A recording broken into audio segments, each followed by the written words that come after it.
إلهي عظم البلاء وبرح الخفاء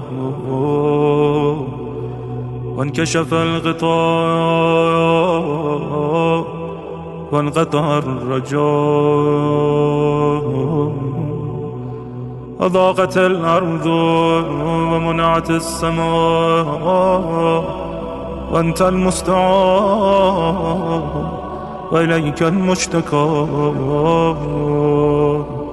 وعليك المعول في الشدة والرخاء.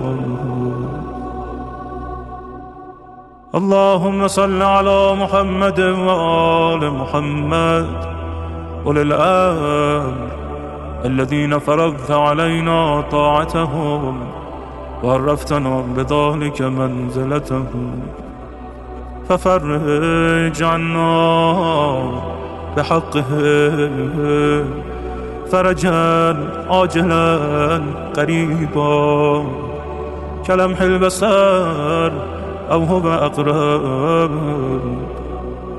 يا محمد يا علي يا علي يا محمد اكفياني فإنكما كافيان، وانصراني فإنكما ناصران.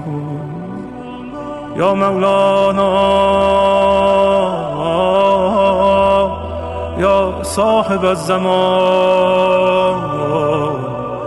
الغوث الغوث الغوث، أدركني أدركني أدركني الساعة الساعة الساعة.